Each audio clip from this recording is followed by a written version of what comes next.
নাড়াচাড়া করে একদম যতক্ষণ না তেল বেরোচ্ছে ততক্ষণ এটা নাড়াচাড়া করতে হবে। পুরো এইভাবে নাড়াচাড়া করে এর মধ্যে একটু সামান্য কাশ্মীরি লঙ্কার গুঁড়ো দেব, আর দেবো আন্দাজ মতো লবণ। আগে দেয়া আছে ওইগুলোর মধ্যে, সেজন্য তোমরা আন্দাজ মতো দেবে। এই স্বাদ বাড়ানোর জন্য একটু চিনি দেবো, খুব বেশি দেবো না, সামান্য দেবো। যারা মিষ্টি খেতে চাও না তারা স্কিপ করতে পারো, কিন্তু চিনিটা দিলে এর স্বাদ দ্বিগুণ বেড়ে যায়। এবার এটাকে পুরো দমে যতক্ষণ তেল না বেরোচ্ছে ততক্ষণ আমরা নাড়াচাড়া করে নেব।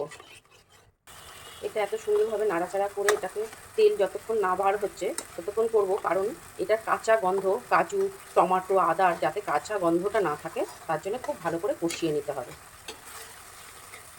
দেখো আস্তে আস্তে তেলটা ছাড়তে শুরু করেছে।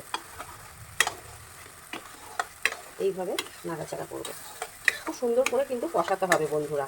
আর এটা এত সুন্দর দুর্দান্ত মানে নিরামিষ পনির রেসিপি তোমাদের সঙ্গে শেয়ার করছি, করে দেখো আর কোনোটাই স্কিপ করবে না, পুরোটা দেখবে। এবং একটা জায়গায় যদি স্কিপ করো সেটা কি করলাম সেটা জানতে পারবে না, তাহলে একদম পুরো ভিডিওটা তোমাদের দেখতে হবে যদি এটা করতে চাও। দেখো আমার একদম শুকিয়ে এসছে। এবার আমি জাফরান ভেজানো দুধটা দিয়ে দেবো, দিয়ে নাড়াচাড়া করে ভালো করে ফুটতে দেবো। এবার দেখো ফুটতে শুরু করেছে, আমি এবার পনিরগুলো এর মধ্যে দিয়ে দেবো। এটা এত সুন্দর গন্ধ বেরিয়েছে আর খুব নরম হয়েছে বন্ধুরা। দেখো পুরো পুরো এত সুন্দর নরম হয়েছে যে এই ঈষদুষ্ণ জলে দিয়েছিলাম বলে পনিরটাও খুব ভালো ছিল। এবার এটাকে একটু শুকিয়ে জল হয়ে আসলে দেখাচ্ছি তোমাদের। আমি এখানে একটু গোলমরিচের গুঁড়ো দিয়ে দিলাম,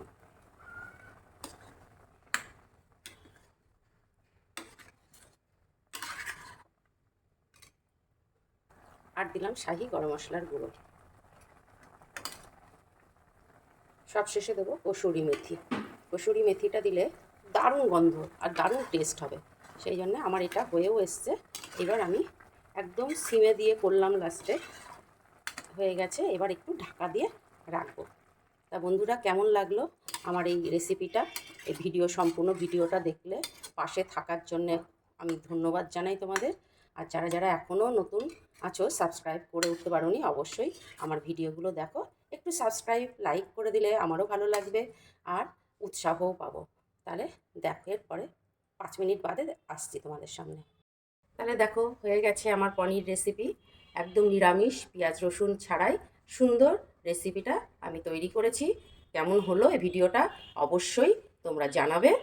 ভালো লাগলে অবশ্যই কমেন্ট করবে, শেয়ার করবে এবং লাইক করবে। আর যারা সাবস্ক্রাইব করোনি অবশ্যই সাবস্ক্রাইব করো, একটু সাবস্ক্রাইবের আশায় আমরা রয়েছি।